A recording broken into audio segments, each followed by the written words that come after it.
At this time, we'll call to order the regular meeting of the Board of Public Works. This is March 10th, 2025. Betty, roll please.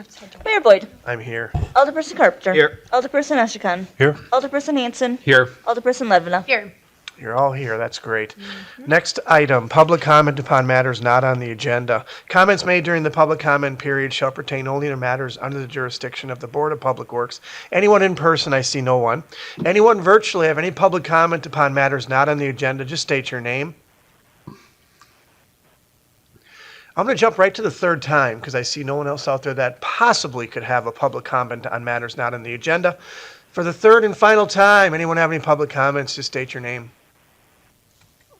Alrighty then. Let's go to the items. Item 1, approval of the February 10th, 2025 Board of Public Works meeting minutes. Make a motion to approve. Second. Motion by Alderperson Carpenter, seconded by Alderperson Hanson. Discussion or comments regarding the minutes? Seeing there is none. All those in favor say aye. Aye. Opposed? Motion carries. Thank you. Item 2, consideration and possible action on changing the rubbish site hours. Tony, you're out there, and this is yours. What would you like to say? Yes, thanks. And I apologize, my camera is not working. It just gives a black screen. But the city's offered that. I'm sorry? No, nothing. We were just commenting on not being able to see you, so we'll just have to think of who you are then. All right, go ahead. Yeah. The city's offered this monitored rubbish site for the last 5 years, operating the first Wednesday or Saturday in April through the last Saturday or Wednesday in November. Currently, they operate 3 p.m. to 7 p.m. on Wednesdays and 8 to 4 p.m. on Saturdays.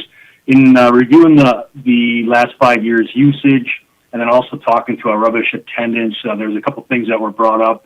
One of the concerns is that the darkness behind the MSC, they are out of the public eye and out of view. Also later in the year, from 6 to 7, it gets rather dark, and that is probably our lowest usage of that time period. Staff also mentioned over the last several years that there have been requests from residents that when they pull up to use it, that they wish it was open another day because busy weekends would hit sports and whatnot. So in reviewing all those numbers and reviewing ways that we can continue with the same level of service but actually improving it by adding an extra day and taking away some of the safety impacts of the darkness, we're recommending changing the hours on Wednesday from 3 to 7 to make it 3 to 6, adding a Friday drop-off from 3 p.m. to 6 p.m. with our MSC and their city hours closing at 10:30. It would not impact any of our operations by having a site open at that time. And then changing the Saturday hours from 8 to 4, making it 8 to 2. That continues with the same 12 hours of usage, but be consistent with other rubbish-type drop-offs. The transfer station and landfill close at 2 p.m. on Saturdays. Green Bay's rubbish drop-offs are open every other Saturday until 1 p.m.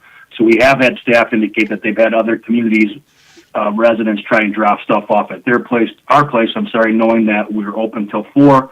So it would take away some of that conflict with non-residents coming to use the site. And most of our busy hours are generally 9 to 1, while we're relatively consistent from 9 to 3. So staff recommends making this change, adding an additional day to help service the residents, which we feel will benefit them. Thank you. Questions, comments on the revised hours and added day? Make a motion to approve it. I'll second. Motion by Alderperson Carpenter, seconded by Alderperson Ledman. Questions or comments? Seems pretty straightforward. Alderperson Carpenter. So how are you going to put it out so the residents know the extra day in there? I'll reach out to our communication specialist for social media. We'll put it on our websites. There is the community center is putting out an advertisement that has to be finalized tomorrow. So I did have this added in there, but I did mention that depending on the board's approval or disapproval, may make a change in that. So it'll be out in that publication that goes out for the community center. And then we will change the signage outside of the MSC gates. Thank you. Thank you. Other questions or comments?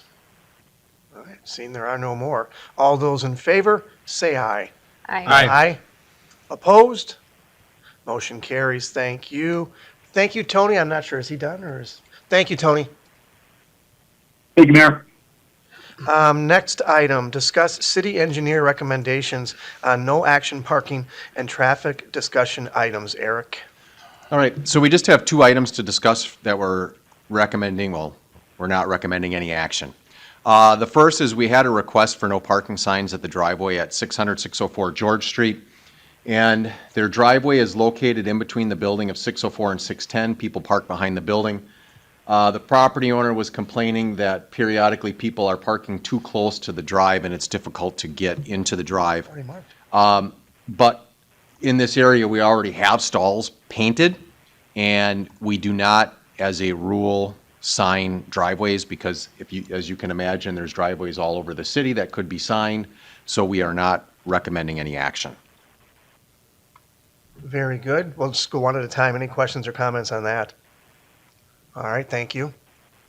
All right, and the next one is we had a request for RRFBs, rapid rectangular flashing beacons, over at Webster and Charles Street. This is one that we have looked at in the past and had requests in the past. From a traffic volume, it doesn't meet our warrants. In the past, it has not met the warrants for RFBs for pedestrians either. But I think better than an RFB in 2016, we put in pedestrian refuge islands at this location. And from my perspective as a pedestrian, I'd rather have bump outs and refuge islands before RFBs because that gives a pedestrian a place to, have a safe stop point to get across. RFBs, there's no guarantees that people are going to yield when the yellow lights are flashing. In fact, they're really effective, as we all know, but we periodically get complaints about the ones downtown that the button is pushed and people don't flash. So we're really trying to emphasize the locations that we place those. This one doesn't meet our warrants, and so we're recommending no action. Thank you. Must be tough to get through those letters, huh? That A. pretty big. I go on the other side. I travel that a lot, and it seems to be that people are navigating that quite well and crossing that intersection. I mean, I cross there all the time. Now, that said, I was there today. That park was packed with frisbee throwers and, kids at the playground, et cetera, et cetera. But it still seemed like it was okay getting across, which is good, which is what we want. Questions or comments? Alderperson Hanson. So just as a general rule, Eric, if we have a bump out somewhere, we typically don't pair it with RRFBs? If you look at our hierarchy, if we can do bump outs and refuge islands, we would probably look at those first when you look at that policy we had years ago. However, that being said, at this location, generally our RFBs, unless there's a traffic study, are in locations where we have the 4-lane facilities. So it's much more difficult because you can get one person on the inside lane to yield, but you don't necessarily the person on the outside lane. So if you think about Main Avenue or Broadway where you got 4 lanes of traffic, sometimes the person on the inside doesn't realize the other car is yielding for a ped. So those flashing lights really help in that location. Plus, where we are putting them, we also have that pedestrian level threshold that we're meeting for a number of people crossing in an hour, which is 20. But at this location, it's a single lane in each direction, plus we have the bump out or the refuge island. So, yeah. Thank you. Anything else? All right, and that's both of them, correct? Are we done? Correct. Okay, thank you. Item 4, consideration and possible action on entrance signs. I know this was brought forward by Alderperson Hanson. Did you want to comment on it? You want to go to one of these two? I can just kick it off, but yeah, Sure. Eric also has a good memo, so he can go over that as well. Sure. So yeah, a few years ago, we replaced all of the welcome structures, which are the big signs that have the city logo on it. And I think they've turned out really well. I've heard good feedback from the community about how they look. And when we replaced those last time, we just replaced them in the 5 existing locations where there were already signs. And we didn't really look at if we should potentially add them to other locations, especially given how much the city has grown over the last couple decades.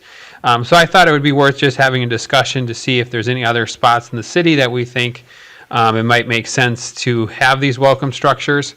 There is a cost, obviously, as Eric talks about in the memo, and he can kind of go over that. And then just for context as well, so there's 2 other signs at city entrances, and Eric, has them all on a map of where they're located. So the one is called a welcome sign. It's actually more, it's like primarily a Preserve America sign. It has the Preserve America logo. It says a Preserve America community.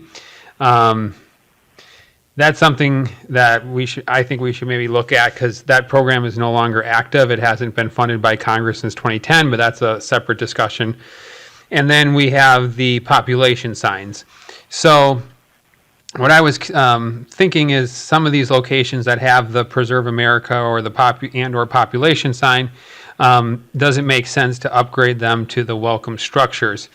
3 locations in particular that came to mind would be on Chicago Street, when you come in from Ledgeview going westbound around Swan Road, Lost Dauphin Road as you come in from Lawrence northbound traffic, and then Lawrence Drive also coming in from Lawrence northbound. Those are all areas where the city has grown quite a bit the last 20 years.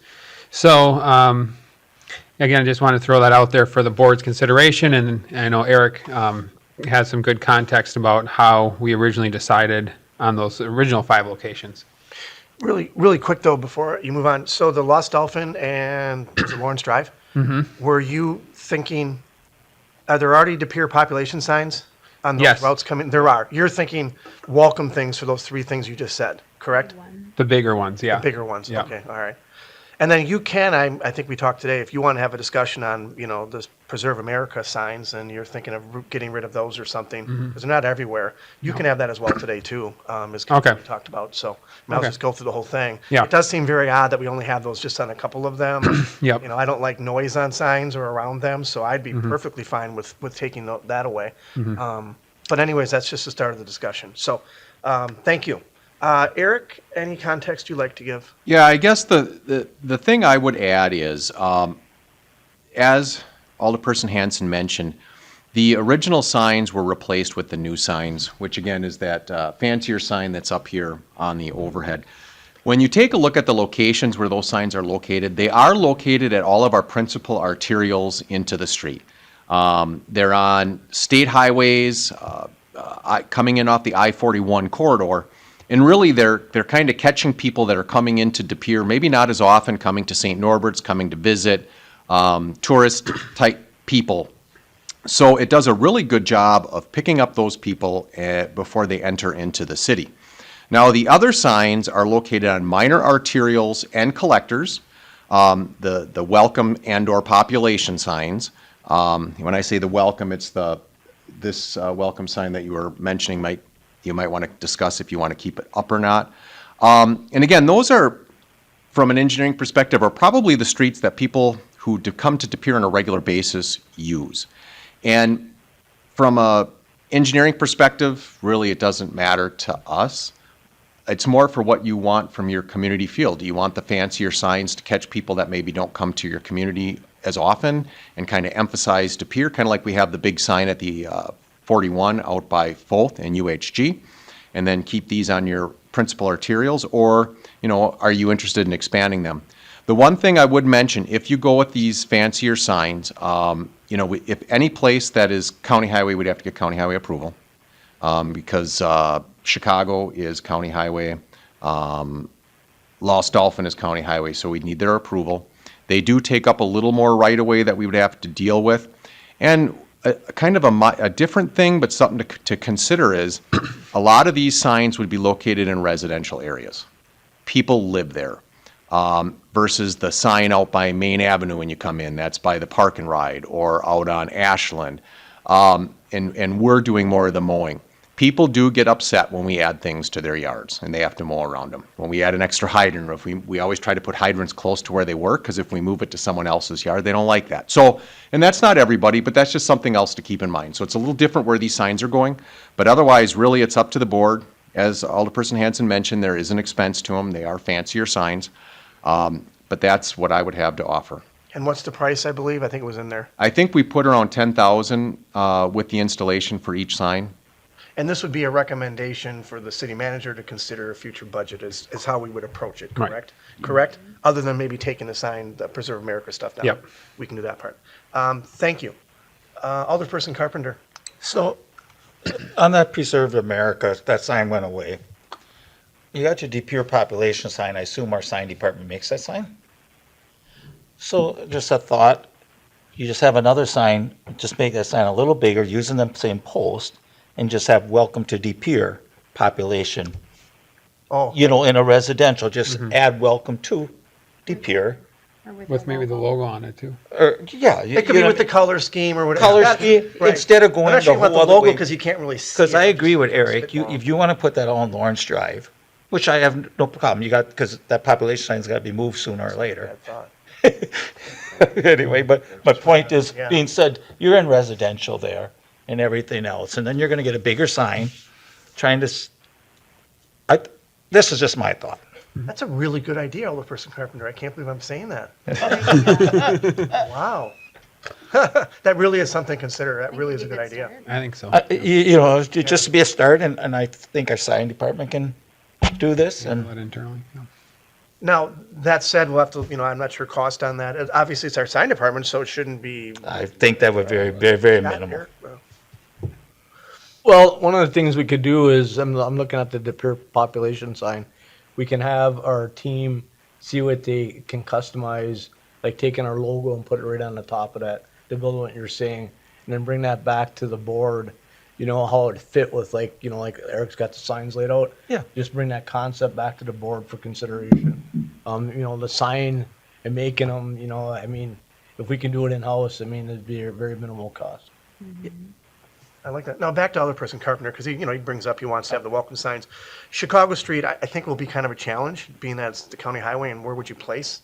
Would be The right the on big top of the ones? sign. No, not that, a bigger one. Oh, yeah. Yeah. It's hard to find places. That for sure I think would be tough. I'm not familiar with Lawrence or Lost Dolphin, but it sounds like those would be challenging to find a location to place those bigger ones. Bigger ones.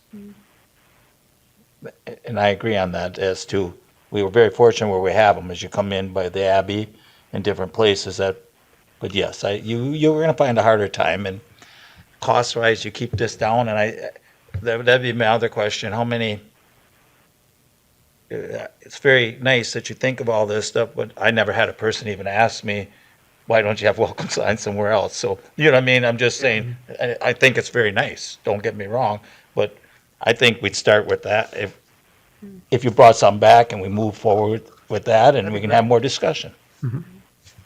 Now, that said, now that we're on this right now, because I like to have clean signs and no noise, I don't know if we can make a motion now or have staff look into removing the Preserve America signs. They're only on a couple of them, I believe, right?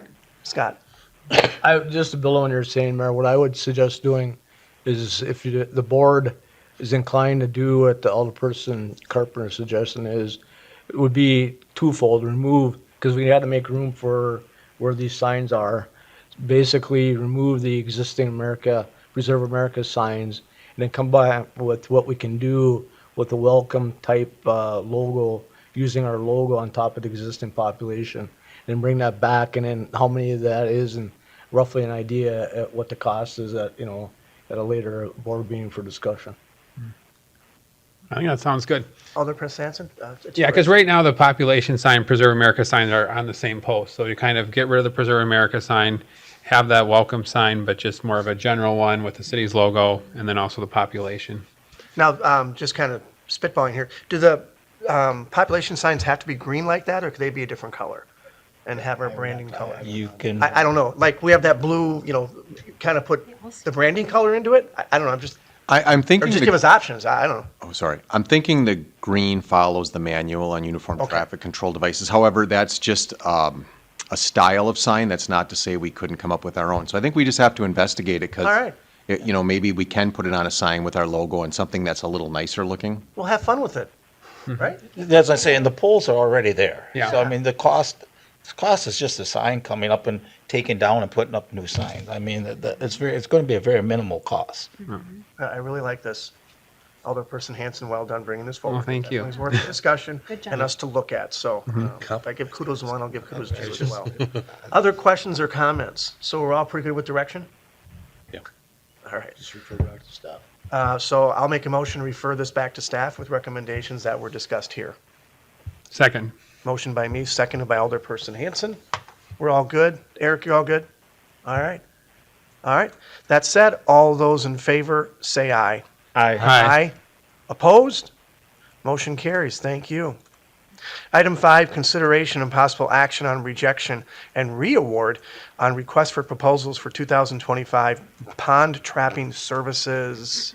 Eric? Yeah, that's me. Okay, so EV Large Pest Control, when we submit or when we send out our proposals, we include a draft contract so that they kind of know what they're getting into. Well, EV Large Pest Control was under the opinion that minor things in that contract could be amended. And if there's minor things, we do consider it after they get awarded the project. However, the change in insurance was kind of a big one because everybody else is kind of bidding on the same thing. So if there's a cost for more insurance, we wanted to be fair to everybody. They indicated that, and we did modify the umbrella policy from $5 million to $2 million, mainly because in the past we've always used $2 million, and I think that just kind of slipped through. And they still weren't willing to sign the contract. And so they're not going to sign, and we don't really have a mechanism to make them sign. This isn't like a contract out for official bid where we have a bid bond that we can pull. EV Large Pest Control, just FYI, they are reputable.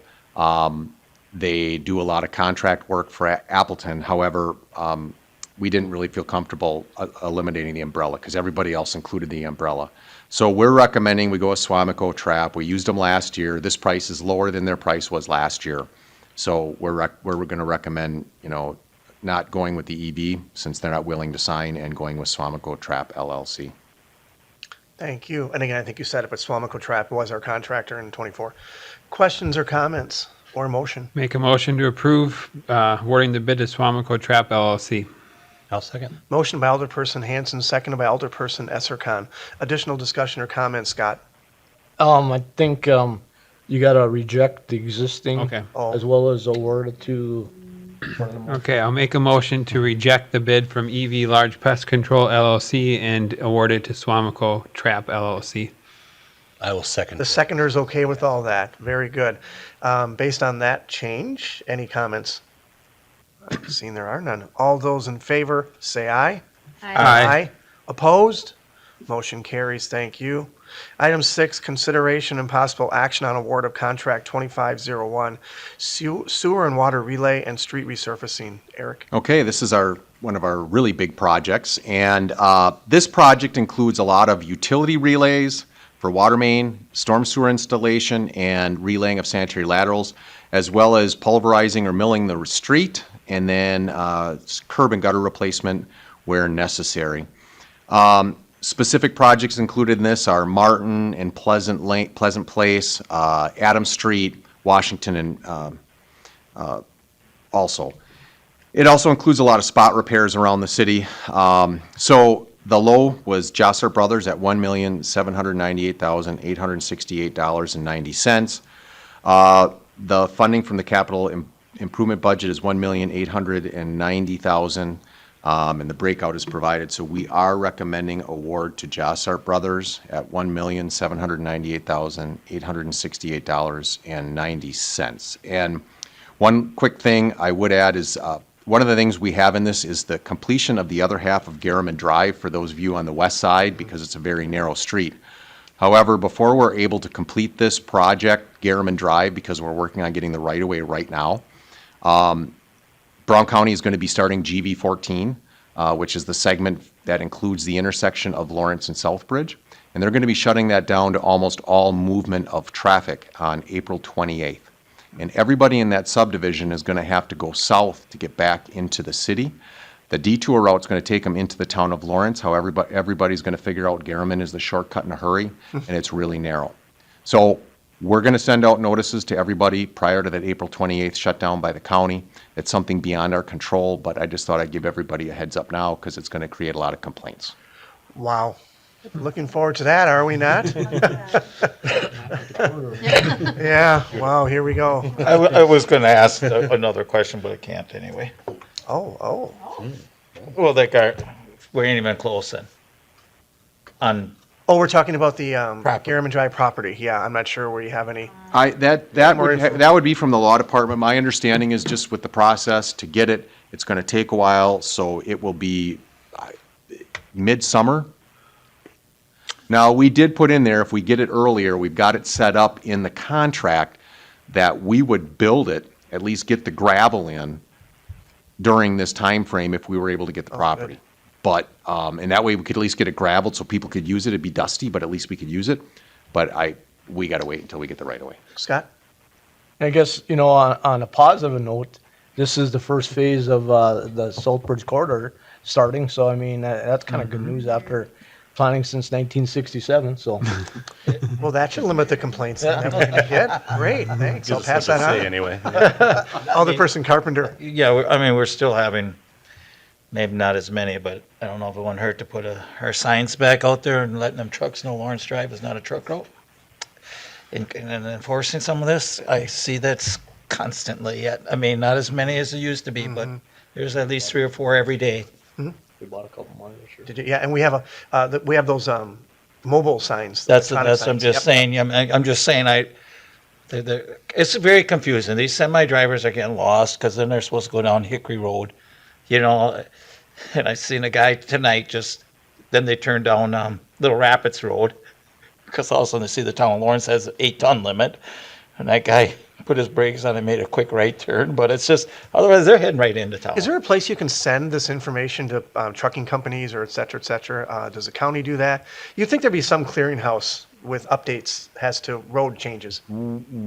I don't know of a clearinghouse. The only thing we can do is ask Dan Lindstrom to send it to the businesses because he has some business contacts. That's a good idea. When you start talking about a Georgia Pacific, I mean, that's a pretty big company to get word to travel down, but we can try. Yeah, and I just met with their communications director for Georgia Pacific about a month ago or something. And he did say, any needs or questions you have, contact me. This could be that time. Because that's a big user there, obviously. Yeah. So maybe I'll write something down and I'll make a connection with that person as well. And we should advertise better, yeah. I'm just going to say, because it's going to become a very busy street, and you get these semis yet, and now they're going to go turn down that street. For sure, we're going to put up our message boards during part of that time, especially in the beginning, because if any truck turns down there, they're going to bottle all the traffic up at Lawrence, and everybody from Lawrence is going to be trying to get down Garriman, and it's not wide enough for a semi and a car. Yep. And it's going to be a disaster. And to show we're trying, I'll talk to Stephen and Andy tomorrow, because we can do a video type thing as well, too. I mean, we should be full court on I this. mean, yes, because that And is, at least show that we're aware of it and provide awareness. Then they can't say we didn't know. because I travel that a lot. That's my Sure. that's my road out now. I mean, since America went through it, that's my road out to town instead of taking Lawrence Drive. I mean, We can do a mayor's corner on and I can have you come on then, Dave. I love that stuff. yeah. No, but we really should. So I'll talk to Stephen and Andy tomorrow and see if we can put something together and consult with Eric and Dan and Scott how we want to move forward with that. So, great. Well, back to this, I'll make a motion to approve the staff's recommendations. Second. Motion by Alderperson Carpenter, seconded by Alderperson Hanson. Additional discussion or comments? Alderperson Hanson. Yeah, Eric, I know we've had a lot of success with that pulverized method, like on Libel and Ridgeway. Are there any streets that we're using that this year for? Yes. We're using it for, I think, every one of them. Martin, Pleasant, Adams, and Washington. And the main reason is by the time we put the water main in and the storm sewer and all the laterals, there's very little pavement left. And like you said, the pulverizing is holding up really well. And so we're going to be doing it on all those streets. We still will have a regular mill and resurface type program coming up later this year, but there's not a lot of utilities with it. So we don't have all these trenches down everything. So yes, Sounds we good. are. Other questions or comments on item 6? Seeing there are no more, all those in favor say aye. Aye. Aye. Opposed? Motion carries. Thank you. Item 7, consideration and possible action on award of contract 2503 sewer lining. Eric. Yeah, so this is our sewer lining contract. The majority of the work is sanitary. However, we do have storm in this one. And one of the big ones is the corrugated metal pipe that runs on Ridgeway extended to the Fox River, so it goes through someone's yard right next to their pool. So that's included with that, which is a big chunk of the funding for the storm sewer. So the low is Visu Sewer in the amount of $530,264. And the capital improvements program budget is $667,000, so we are recommending award to Visu in the amount of $530,264. Thank you. Questions, comments, or motion? I'd make a motion to approve the award of contract to Visu Sewer. Second. Motion by me, seconded by Alderperson Ledman. Questions or comments? Seeing there are none, all those in favor say aye. Aye. Opposed? Motion carries. Thank you. Item 8, consideration and possible action on award of contract 2515 sewer televising. Eric? Yeah, so this is our televising program, and the majority of this is storm sewer also, or sorry, storm sewer on this one versus sanitary on the other. There is some sanitary. We're going to be cleaning and televising our large diameter sanitary sewer that runs on the west side of the Fox River from Alstrom all the way up to the wastewater treatment plant, so that's included with this. The low is Speedy Clean, $57,280. The capital improvement budget is $80,000. So we are recommending award to Speedy Clean in the amount of $57,280. And before you ask, I'm not sure why National Power Rodding always bids that high, but Yeah, this is the highest they've ever been. They're always really high, but this is the highest. So I don't have an answer as to why they're at $940,000. That is incredible. Maybe maybe we'll approve Give it it. to them with this one. Give it to We're trying so hard. Yeah, that is just incredible. Wow. Though I do love the name Speedy Clean. It's hard to beat that one. Questions or comments? Alderperson Esserkan. So Speedy Queen then has a couple things that with zero amount, so like root cutting zero. Are they just not doing that, or is it In their bid? in their bid? Oh, they chose, I mean, it's really, and that's a good question. It's sometimes the contractors choose not to bid any extra for the heavy cleaning. So what it is they have to do a standard cleaning through the sewer, and then they have to televise it so we can see if it's clean or not.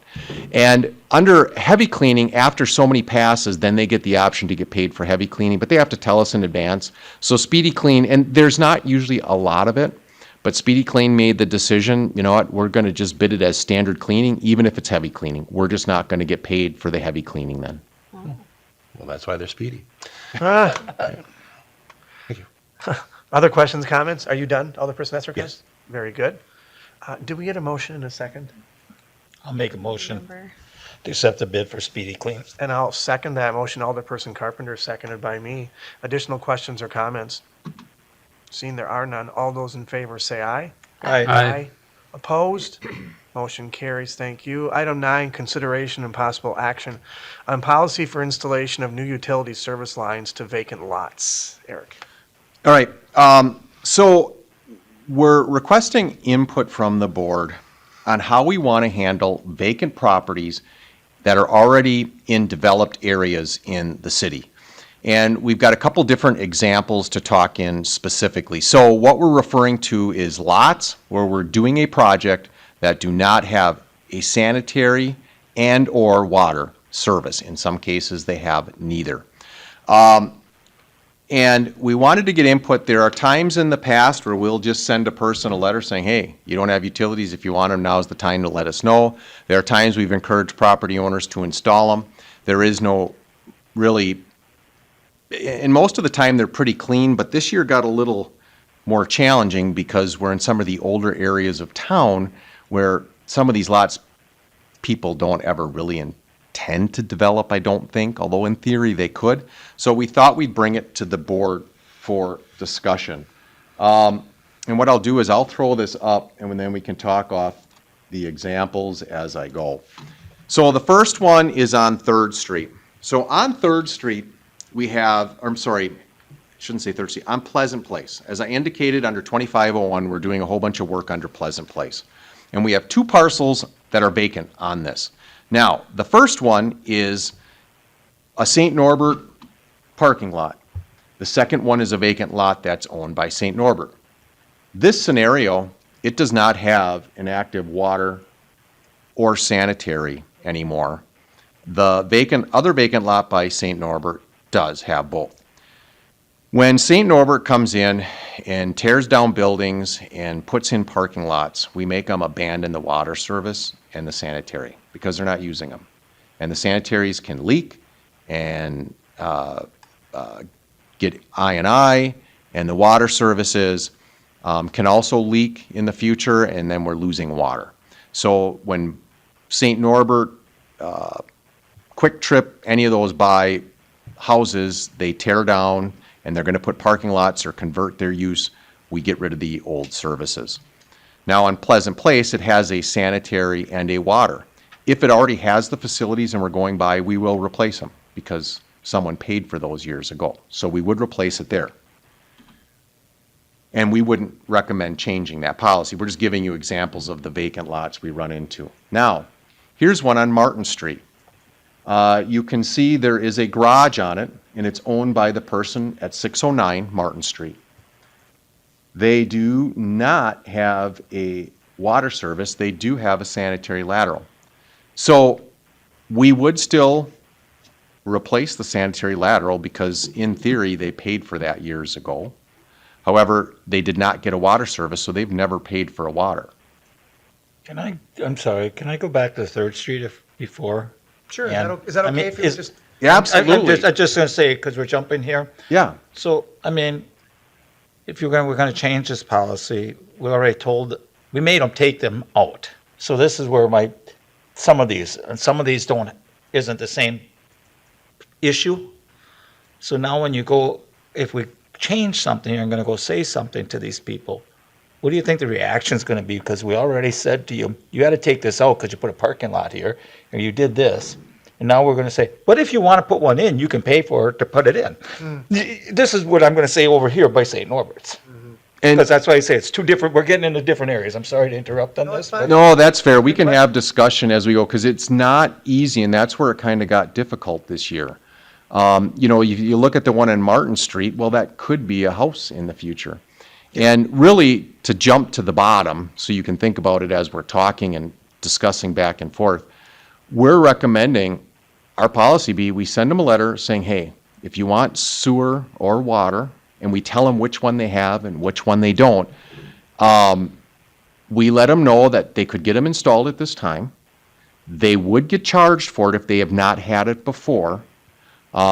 So in the instance of Martin Street, we'd say, hey, if you want water now, we can get it to you, but you're going to be assessed for it. And then when we bring the storm assessments here, we would bring the water service assessment with it, and it would be one big assessment. But then we'd give them the option. If they choose not to do it, that's fine.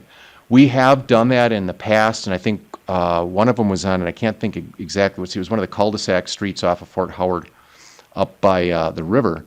And the person chose not to do it, and then a few years later, well, about 8 years later, they went to develop it, and then they had to put it in because the lot was sold. But at least we presented it to the person at the time, and they chose not to. So that would be really our recommendation, because as you'll see in a couple more, it gets even more challenging yet. Anyway, so then you've got, did that kind of answer? Yes, we're good. Thank you. So then you get into the situation like Pleasant Place, where that could be developed. The person is using it right now. Right now, the water is shown as being underneath the terrace, but we're going to relay the water, so it will be out in the pavement when we're done. But they do have a sanitary. We wouldn't get rid of the sanitary. We would replace it because someone paid for it. But we would then have to discuss with them whether they want a water service. Now, when we get over to the reconstruct area, things get a lot more challenging. So first, you've got a parcel with one house on it under 3 separate parcels on Randall Avenue. And it only has 1 sanitary and 1 water. We have a property at 436 Randall Avenue that is 2 separate parcels. This parcel here does have, I think it has a sanitary running to it, however, it does not have a water running to it. To make this one more challenging, there's no water on Randall Avenue to even run a water service to it. We would need to extend water to get to it. You can take a look at Oakdale. You've got the property here at Randall Ave, and you've got 3 lots. ED 142 likely is not buildable. So even from a storm lateral perspective, we wouldn't give them a storm lateral. I'd have to confirm that with Dan Lindstrom and Dennis Jensen. These two probably are buildable, as you can see the size of the parcel and the developed lots to the north, but they don't have water services. I'm guessing these people don't ever want to develop. If you go out there, it's all wonderfully landscaped. But again, when they go to sell it in the future, maybe somebody will. But they've never paid for that water service, so if we're going to provide a water service, they really do have to get assessed for it, because everybody else, years ago paid for them.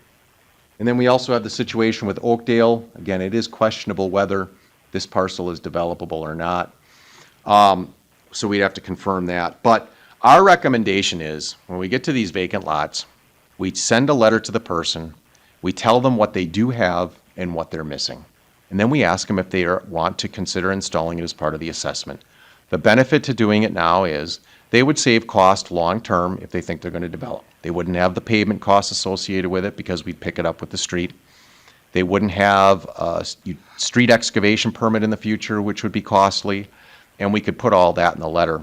However, we don't feel like we should be forcing it if the person doesn't want it. I think we should just provide them the information. From a storm lateral perspective, our ordinance says we're going to provide a storm lateral to every buildable lot when we go by, and we would do that with these lots. However, we do tell the person if they don't want multiple storm laterals, they can pay to combine their lot. It's cheaper than the storm lateral assessment, so that gives them an option on what they want to do there. And that's how we would recommend approaching it. And I guess we're looking for board input to make sure you're comfortable with that approach. We send them letters, we inform them, but we don't force it. I like the recommendation. The other benefit is that I'm sure we're not thinking of it, maybe you are.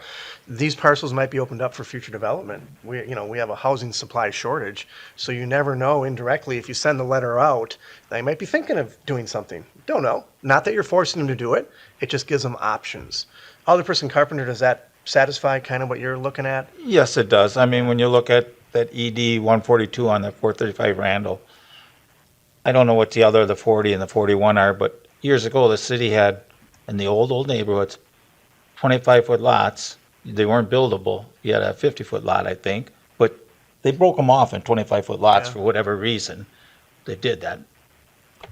So Wonder why they did that. I don't know. You'll They're see really that on a small. lot of the. Well, maybe because then a person could buy two, or they could buy Oh. three. You And know two to what I make mean? it buildable, and three because they want more property. Yeah, because that's what I'm just going to say here. And I agree. You're going to find this. Whoever owns them houses, not going to live forever, and then the children are going to just want to sell it later on or something. I'm not going to say what happened on Main Street. Yeah, and if they You have, know where the. and if they have the parcels, they might be looking to. Who knows? You know- But you know, I think it's yes. a good idea. I think it's a great Yes, idea. I do too. I mean, leave it up to them and. But you're going to put the storm sewers in, like you said, if it's a buildable lot, unless they decide they want to combine them lots all into Correct. one, like that 435 Randall. I assume they own all those other extra parcels. Correct. You know, And also- we'll clearly put that in the letter also to multiple lots. You're going to get a storm lateral unless you combine the lots. I like that. Other questions or comments on this item? Is everyone okay then with the recommendation then? I'd make a motion then to, well, do you need a motion at all for this? Yeah. Okay, I'd make a motion to go with the recommendation from staff regarding, I don't have the title of this. I apologize. Installation of new utility service lines to vacant lots. How's that? I'll second it. Motion by me, seconded by Alderperson Carpenter. Any additional discussion or comments? Eric, you all good then? Yeah, thank you. All right. All right, that said, all those in favor say aye. Aye. Opposed? Motion carries. Thank you. Item 10, consideration and possible action on draft 2024 annual report for the Wisconsin Department of Natural Resources, MS4 general permit. Eric? Yeah, so this is just our yearly update we need to provide to the DNR, and we also present it to the board in case you have any questions or want to discuss anything in specific. But again, our permit, we're required to do quite a few different things in a 5-year cycle and take on responsibilities every year. From public education and outreach, public involvement and participation, illicit discharge detection and elimination, construction site pollution control, post-construction stormwater management, and pollution prevention.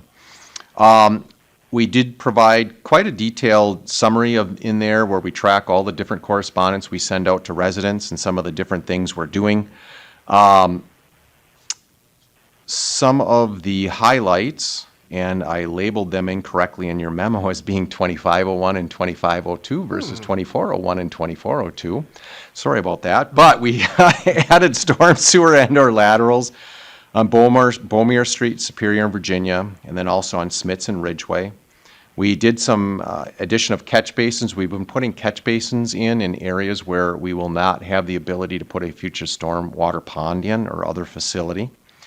We did quite a nice ditch restoration project off Prosper Street that was eroding into a pond.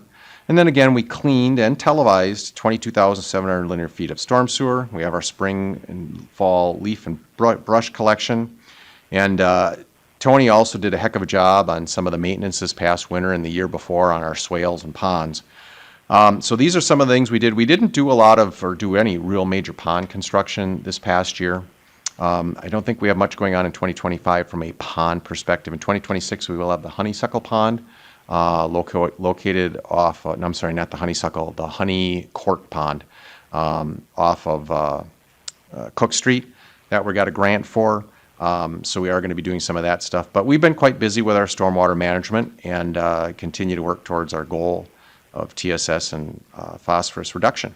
So this time, if the board has any questions they'd like to ask about our program or anything, we're more than happy to discuss. Thank you. Yeah, I've been doing quite well. Very impressive. Questions or comments from anybody? It's a lot of work, so thank you. And yeah, we had talked about, I've been getting updates on the swale cleanups in the Charles Street area and that kind of stuff. And they worked, the rain event we just had. Actually, I think you actually used some equipment from Ledgeview, right? Was it Bell? Or Bellevue? No, Ledgeview. I thought it was Alloway. When was I it? was Ledgeview that Ledgeview. mini. Oh, I think by my You're right. We better give credit where credit is due or they won't let us use it again. Yeah, yeah. So it was a good example of sharing equipment that. But it did a great job on the Charles Street swale, and also we cleaned up one that runs parallel with Des Plaines from I think Jim Martin Park and goes all the way to the East River. And this past rain event, even though we get maybe higher totals, but when you have all frozen ground, it's like 100% impervious, and that was a lot of rain. And then we did go out. There are ponds in the past we've had issues with. We checked all those. Tony had everything trimmed up. We went and looked at those. The ditches worked great. So it was a really nice. Yeah, it's very impressive. I just have to give kudos for that. You guys should check those out, those swales. Other questions or comments? Do you need a motion on this to place on file? Yeah. I'll make a motion to place item 10, the annual report for WDNR, MS4 general permit on file. Second. Motion by me, seconded by Alderperson Carpenter. All those in favor say aye. Aye. Opposed? Motion carries. Thank you. Future agenda items. Does anyone have anything? Oh. Up next, I will make a motion to adjourn. I'll second. Motion by me, seconded by Alderperson Ledmanda. All those in favor say aye. Aye. Opposed? Motion carries. Thank you. We're adjourned, everybody. The door hit you. Thanks all. Eric, thank you.